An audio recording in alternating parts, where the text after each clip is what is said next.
hizi ni dalili 20 za mtu mwenye vita katika ulimwengu wa kiroho.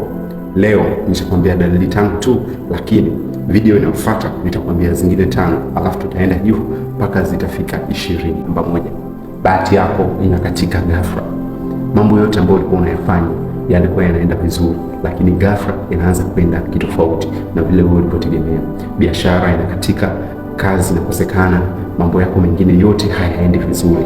Hiyo ni dalili ya kwanza kwamba wewe una vita katika ulimwengu wa kiroho, na usiposimama vizuri na Mungu basi hautashinda. Namba 2, ndoto nzito zenye mizunguko. Unaanza kuota ndoto ambazo zinajirudia kila siku.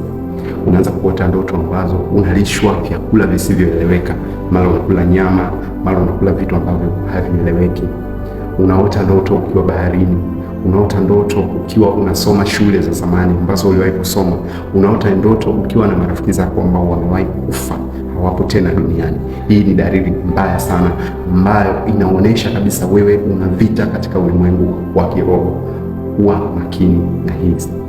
Namba 3, kujisikia kichwa kizito, yani muda wote unakuwa unasikia kichwa ni kizito, unakuwa unasikia usingizi usioeleweka, yani unakuwa unataka kulala tu muda wote. Ina maana kwamba hapo wewe una vita katika ulimwengu wa kiroho, kwamba hauwezi kufanya kazi, wewe utakuwa unasikia usingizi, utakuwa umechoka muda wote, utakuwa mchovu muda wote. Alafu ukiamka asubuhi unakuwa hauwezi hata kunyanyuka pale kitandani kwenda kutafuta riziki. Hiyo ni dalili mbaya sana ya kwamba una vita katika ulimwengu wa kiroho. Jitahidi sana kukaa karibu na Mungu. Jitahidi sana kumrudia Mungu wako. Yeye ndiye atakayekuvusha katika hilo.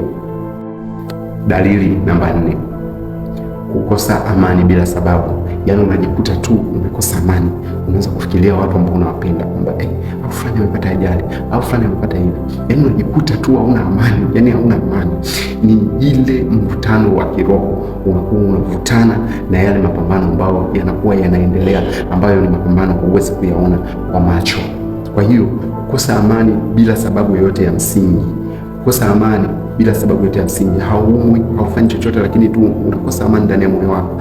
Hiyo ni vita ambayo ni ya kiroho ambayo inakusumbua. Kwa hiyo, na dalili namba 5 ni mihemko, yaani unajikuta unabadilika bila sababu. Kuna watu ulikuwa unawapenda, ghafla unaanza kuwachukia, unaanza kuwaona kama ni maadui zako.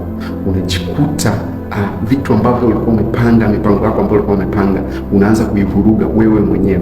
Unajikuta ulikuwa ni mwana maombi mzuri sana, lakini unaanza kuingia kwenye vitendo vya ulevi, yaani unabadilika ghafla. Hiyo ni vita ambayo inapambana kukuharibia wewe.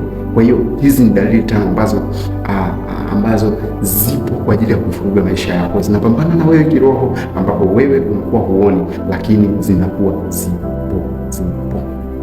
zipo dalili 20, lakini leo nimekuletea dalili 5 tu, na video inayofuata tutaleta dalili zingine 5 na zingine 5 na zingine 5 mpaka zitakapofika 20.